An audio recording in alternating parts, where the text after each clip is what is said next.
Well, good afternoon. It's Dr. Bill Williams on the Influencers Podcast. I'm so glad all of you could be here with us today. And I'm going to introduce you to a special friend of mine, Ashlee Lindo of the AL Company. So, Ashlee, welcome to the Influencers Podcast today. Hi, thank you for having me. Excited to chat today. It's always good to get things going. And before we head into the weekend, we can still learn something. So, let's start off finding out about the AL Company and tell us where you were, who you were surrounded by, and what inspired you to do what you're doing today. Yeah, I'm going to go all the way back. I'm going to go back to like the origin of Ashlee. And so I was born in the Bronx, and I was raised here in Atlanta. And I was always surrounded by like art and music and movie and film. And I decided, but I was also good at math and science. And so I thought I wanted to do computer science and did not love coding one bit, and switched my major to business management as well as graphic design. So I have a dual degree and graduated in the like height of the recession and freelanced so that I could, make a living. And so, nearly 15 years later, I'm still freelancing, but have worked corporately in that same time period. And so love branding and marketing. I think that's what I've been placed on the earth to do. And I help clients with my own company, the AL Company, clients, individuals, and corporations with their branding and marketing. And then I work full time as well as a social media lead for a financial services company. So I do both. Now, would you say that all things work out fine and you always succeeded, or did you have a great failure story you want to share with us that shows how you overcame and recovered, and what did you learn from that failure story? Yeah, I mean, there are a lot of failure stories. I mean, but I think it's not failure, it's just redirection and their lessons learned. So there are a couple of them. I'll start with graduating. That's a highlight, but then the economy wasn't very forgiving. And so I had to learn how to basically advocate for myself and take opportunities and look for opportunities that weren't given to me. So I use LinkedIn to email people, to message people that were in the industry and social media specifically, because social media at the time was in its infancy. Instagram was like fairly new, and Twitter and Facebook were the only platforms. And so emailing or messaging these people on LinkedIn and so LinkedIn was available too. So LinkedIn, and talking to them about, their career. Would you be open to an informational interview? I emailed probably 50 plus people, and only 2 responded. And I still keep up with those 2 people today. They're like mentors to me. And so that just taught me to be a self-starter. And that has definitely helped me in my career this far. I've gotten laid off as well. And the one thing that I have always learned, no matter in my career, is just to keep learning and to keep doing, keep building, because every single failure, success brings you to where you are today. Well, it sounds like you know the value of perseverance and to go out into the market with your request. That reminds me of something I did, actually. I wanted to teach in dentistry when I was a young dentist, only about 5 or 6 years out of practice. And I had taken all the courses from all the great leaders of the industry. And so I got all of them to write me a letter of recommendation. And I compiled about 25 letters and sent them in to the head guy at this leading institution for teaching orthodontics. And I said, these guys vouched for me, and I'd like to be an instructor in your academy. And I got the job. And so, yeah, if you put yourself out there, it's going to happen for you. Yeah. And, if you fail, well, you fail because you didn't try a lot of times. Tell us about what you think are the 3 top reasons people fail. Oh gosh. Okay. I think lack of confidence, lack of knowledge, and lack of action. So it's not who you know, it's what you know in some cases. And who knows you? And who knows you? Yeah. Because I think, what you said, even like those advocates for you helped you to get the job. And I think that's where that lack of knowledge comes in. It's like, who do I need to be connecting with that can advocate and vouch for me? Relationships are super important. But I think it's hard to form the relationship if you don't have that confidence and if you're not willing to take the action. Perfect answer. Now, what about your personal internal motivation? What drives you to be successful? Um, I like to win. I like to win. I operate in excellence. I'm a God girl, and so I believe, if God created the universe, then why am I? If I am a representation of Him, and we call the universe so beautiful, then and it's so excellent in many ways, naturally, then I should be not perfect but excellent. And so All right. that motivates me.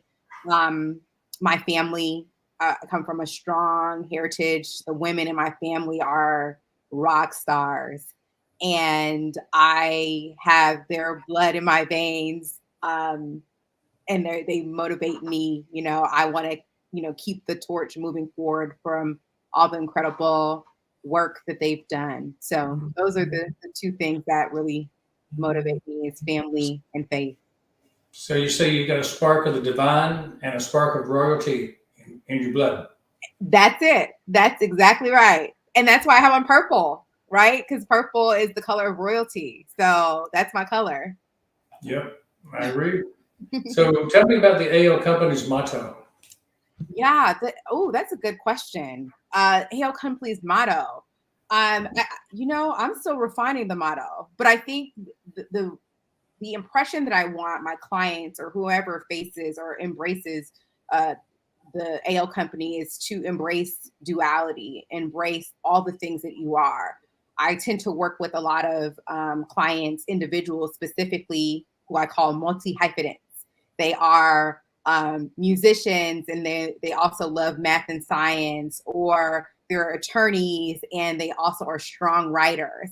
And sometimes we are, or society tells us that we have to be in one box, but that is not life.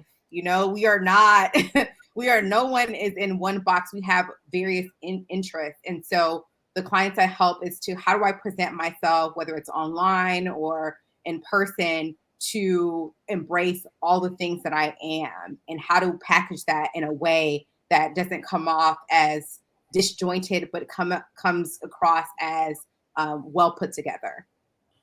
Put together well. I like it. Tell me about the top three success secrets that others can model from you. Ooh, from me? Um, that's a good question. Three secrets. Uh, Diving deep early. yeah, we're getting there. I love it. I think one of the things that's my secret sauce is going back to the relationship. I'm really big on forming partnership, and that's whether I'm in an organization or whether I am, doing business with someone. I really want to feel like you're a partner. I'm not just in it. I mean, obviously, you make money, right, doing business, but I really want it to feel like I am, I'm with you along this business journey. So I think relationship is like one of my secret sauce. Two, I think that I'm very perceptive. I can watch. I'm able to listen. My dad is always like, you need to make sure you listen more than you speak. You have two ears. That's why you have one mouth and one mouth. So listen. So I'm able to listen truly. And then I tap into my gut. Like my gut doesn't tell me, like my gut tells me where to make certain decisions. And so being one with self, sometimes having that solitude helps you to strengthen your ability to like trust your gut. But I would say those are my three and my secret success. I couldn't agree more. Listening is the greatest skill we can develop. After we get the skill of listening, then it's time to start working on public speaking. Correct. Yeah. What about why somebody should buy or be a client of the AO company? Yeah, I service a couple clients, right? So an organization could come and they're needing someone who um, has experience with building and starting social media teams. I've been on quite a few social media teams, led some teams as well across the various industries. And so if you're looking to build your social media team and having a consultant come in and evaluate a team or even tactics, I'm your girl. And then if you're an individual, much to what I said earlier, if you are maybe new to the space or maybe you're rebranding and you have all of these things that you do, but you're trying to figure out how to present that to the world. That is where that's my secret sauce, is being able to put all the things together and present it well. So if that aligns with what you do or where you are, then become a client. And then also how I approach marketing and branding values are very strong to me. High communication or strong communication, integrity, just family. That means a lot to me in terms of values. And so if that aligns also with you, then you would definitely be a great client. Speaking of clients, who would be that ideal client for you? Yeah, so I'll give it again. The ideal client are two categories. So that individual who, what I said, is a multi hyphenate who has multiple talents. But they feel disjointed because society has told them that they need to be boxed in, and so they want to figure out how to way to present to the world. So I'm helping them with developing their elevator pitch, their branding, like their visual branding, logo, website, and even like strategy. Like that's my secret sauce is really understanding strategy and how to present that to the world, and being accountable to that strategy and executing. And then the second portion of that of clientele would be the corporations who are looking for a consultant to come in who needs branding help or needs marketing help specifically around social media, because I've led many teams for social media. So you know who your clients are. Now, how do you actually go about locating them and getting them in contact with you to look at what you got to offer? Yeah, that's a good question. So a couple things. A lot of my clients have come as a referral, which is amazing. A lot of my clients refer me to other clients, which I think that's the highest compliment, because that means I'm doing good work, that you would trust me to service another client or a friend of yours. So that is a part of my business. I do a lot of outbound content as well. So I post a lot on Instagram. Definitely looking to expand into new audiences. So that's why I'm doing a lot more podcast interviews. I'm actually going to a conference next week to just expand my audience in spaces that I might not have been before.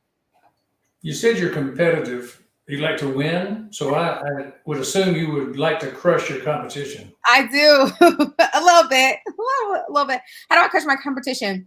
I think it's just the follow through, right? I think a lot of times what I've heard from clients is I'm so thorough and I'm responsive.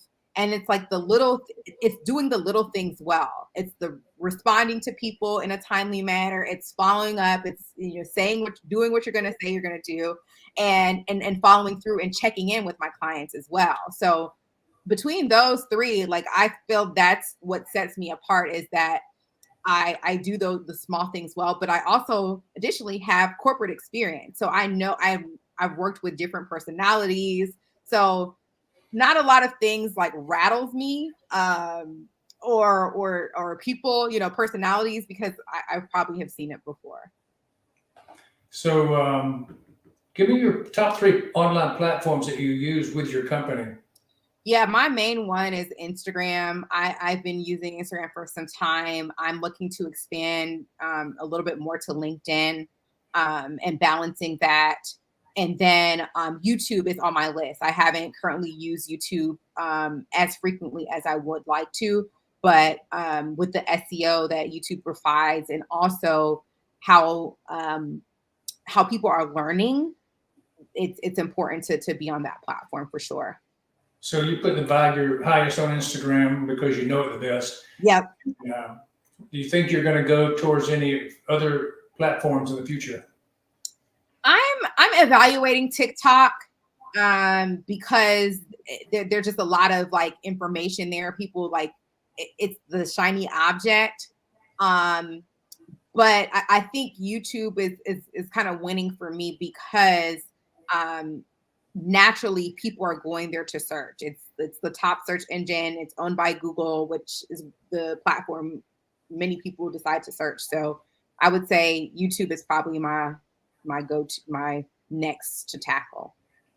How do you deliver your 5-star client experience in a sentence? Ooh, in a sentence. Understanding client goals and delivering with excellence. And you got to convert those clients into brand ambassadors. So how do you do that? I don't know if there's anything that I would say there's something I do per se is give a good client experience and making sure that I'm circling back, and seeing if there's any way else that I can like service or provide insight to them. But I think it's just doing good work, and being kind as a service provider. Now, we're always grateful for the recommendations and the referrals and people who go out and speak for us. So tell me today, Ashlee, what are you grateful for today? Ooh, I am grateful. I'm grateful to be speaking here. And I'm grateful for my village, what I call my people, and that's like my work people, my family, my friends. Relationships has truly saved my life, and so I'm always Yeah. grateful for those. So every day you get up, how do you start it? What's your routine? Ooh, okay. I I'm not always like I don't do this all the time, but my routine is usually I'm waking up with a devotional, doing some gratitude journaling and reading. And then I do like my beauty routine as well. But those are the things that I try not to like scroll, but I try to make sure that I'm like being mindful in starting the day. I'm always thinking of that song the Beatles had, woke up, got out of bed, and dragged a comb across my head. That's a good one. Like every day you do the same thing, and I'm caught thinking when I'm doing that same thing, Yeah. I go, I did this yesterday. Yeah. It's come along so often. Mm-hmm. It's routine that you catch yourself in, but then it gets comfortable, and at least we don't have to think. Yep. Yep. Yep. So, what would you feel like if you didn't reach your goal of having your own company and success? What would that make you feel like? Oh, I don't know. I wouldn't say that because I don't. The thing that comes to mind is like failure, but I don't think that's considered failure per se. I think I would just pivot. I would figure out what would make me happy and how it would define success. I think I'm allowed to change my mind, and okay, let's say the business is not what I want to do anymore. And so I would find other ways to determine or define success for me. So you don't stay in the rut. That's good. No, I try not to. What is the actual way you plan to achieve your goal? What's your strategy? Ooh, so I have large goals and then I break them down to small goals, and I have like checkpoints. I try to do by the calendar year. So like, okay, first quarter, my big goal right now, or one of them, I should say, is to read 18 books this year. Right. And so that means I need to read at least 2 books a month. right? Or at least 1.5 books a month, right? To hit the goal. We're in March. So I'm probably, two, three, I think I'm on book 4. So I'm a little behind. But that's okay. And so I'm checking in with myself. I'll probably check in with myself at the end of this quarter. So the end of the month, and to see like where I am. Do I need to adjust? Maybe I need to spend less time being outside with my friends and more time reading. So I'll just figure out how to evaluate. But I always have checkpoints with goals. I break them down by quarter, so that I'm checking in with myself. I also have accountability group that keeps me honest as well, which is awesome.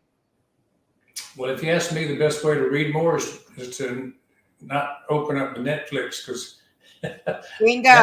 that gets you. One of my podcasts or Facebook Lives I did once was a book review of what I was reading. I stacked up all the books on a table, and then I went and looked at each one and held it up and said what it was about. Wow. That was the most watched podcast that I had for the whole year. Wow. So people love to know who and what you're reading. That's a good one. How many books are you reading? I would vary anywhere from 20 to 30 books a year. That's awesome. I try to read all the time, but I go in cycles where I'll read 10 books in a couple of months. Yeah. And then I'll slack off for a month or two, and then I'll go and read 10 or 20 more books. It just kind of depends. I usually buy an author, 10 books, and just go through his series. Smart. That's an interesting thing, but I found myself liking to do that. Yeah, that's a good strategy. I guess it was from doing binges in Netflix that I learned that. Yeah. How do you overcome a challenge that life throws at you, Ashlee? How? That's a good question. How? I'm always gonna start off like in prayer, like I said before, I'm a God girl. And so I'm gonna, talk to God. I'm like, all right, me and you, God, we're doing this. How do you want me to see this? Yeah. Because I think sometimes we see things, we can see a challenge as is uncomfortable, which it is. But there's a lesson to be learned. And so, I don't want to deny my feeling because it may hurt, it may be uncomfortable. It's like being honest about that, but also embracing two things can be true at the same time. Like I could be hurting or uncomfortable, but then it's like, what's the lesson that I need to learn in this? And not rush, because sometimes some things like a challenge may take longer than you desire because it's uncomfortable. You want to get out of it. But it's like the process of going through the challenge is going to give you the relief later, but also the lesson. I understand. Yeah. So say you have a revenue generating idea and you've got to make that decision. How do you convince your significant other to go along with it? Well, I'm formally married, so I don't have to run things by a significant other anymore. But when I did, I think one of the things that I leaned into is like, how is it providing value to our household? I was married to a man, and so money talks a lot of times to men. And so if I'm able to prove like based on this investment, I can have this ROI, then usually most times it was received very well. So I would say understand what your spouse values and then speak their language so that you can get them on board. Sometimes you may not get them on board. And so sometimes you have to prove it to them by just doing it. Yeah, I've heard the old saying, money talks and BS walks. So Indeed. Yeah. I'd say that your significant other is the man upstairs. Okay. So answer it that way. You always have a man upstairs in your life, so why not? Indeed. If I'm asking God for, if I'm making a decision and God, I would, I'd get silent. I get really silent to I would want to listen. I would probably read my Bible as well. I would definitely be journaling um, to really make sure that I'm aligned with the direction.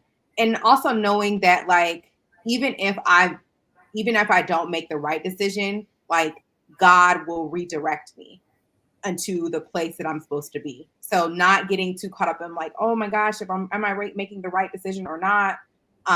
But like quickly making a decision so that he can now I'm giving him something to bless or work with. A lot of times we have analysis paralysis where we just like we don't do anything and we just stop. And so I'd rather make a quicker decision. I'm not a quick decision maker, but I'd rather make a quicker decision and then give God something to work with versus like giving him nothing. You can't multiply in nothing. You can always multiply one. I think that's a wise move. Tell me what you would give yourself as advice if you were talking back to your 20-year-old self. Oh, 20-year-old Ashlee.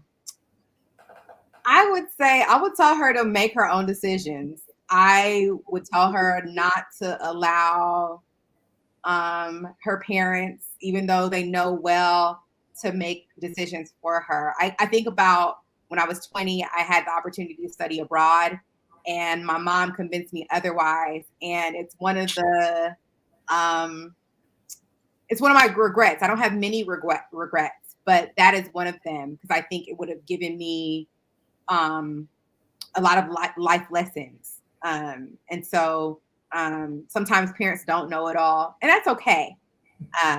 But I would say just make your own decisions and just go for it. You'll figure it out.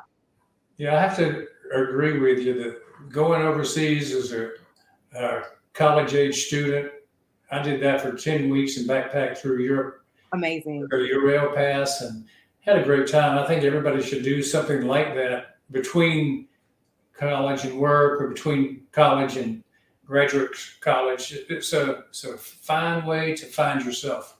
Yeah, I love that. Do you have a living mentor and what's their impact? I would say my parents are my mentors.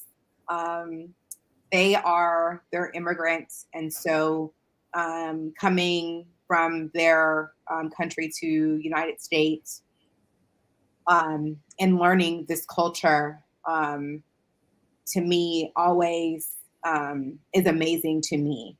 Navigating America and or United States and um, creating a family and even raising a special needs child with two regular children.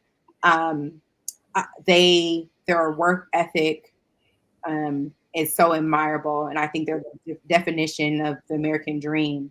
Um, and so the that their impact is why I work in excellence because I saw them do that. They were examples of working hard, of putting family first, of caring for family, and so those two are my living mentors for sure.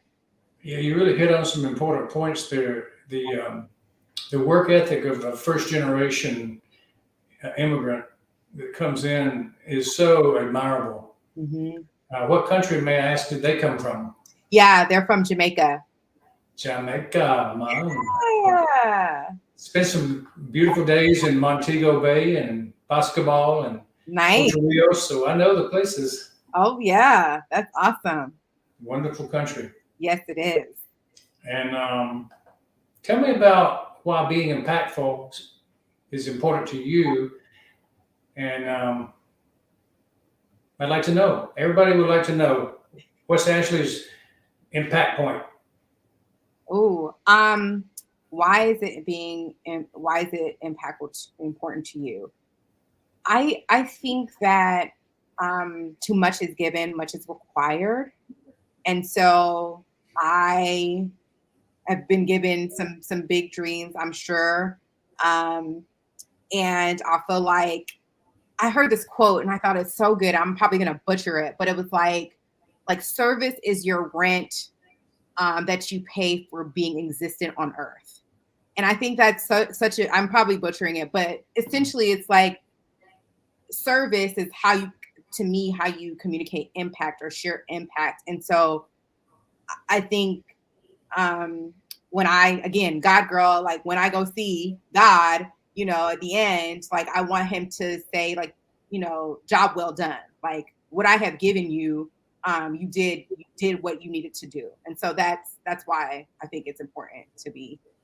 And that pretty much nails why you want to, what you want to be remembered for is a job well done. Yeah. Like, and like job well done, not just in my career, but like how I make people feel too. It's like, you're solid.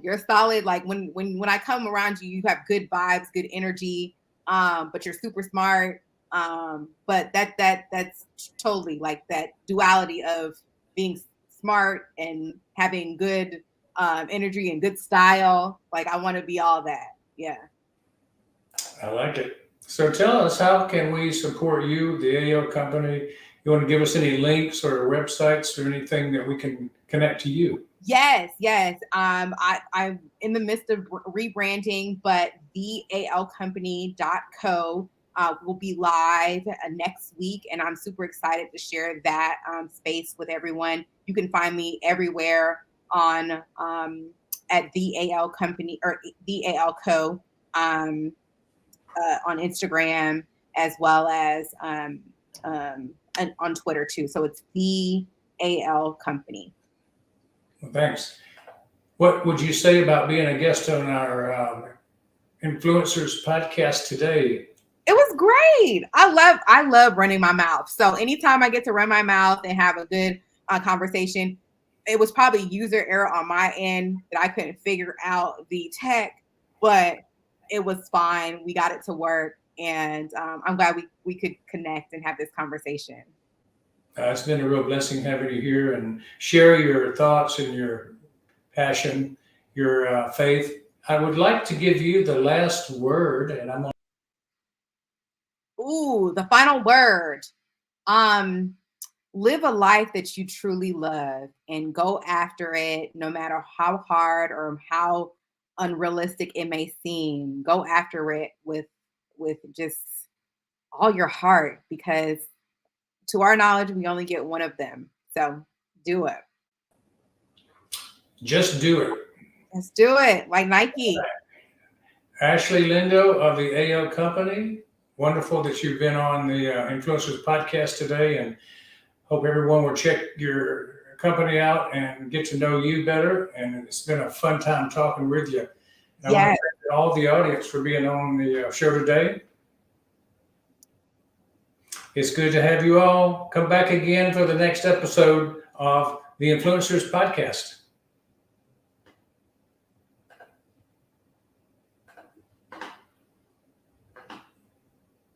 Well, that was good.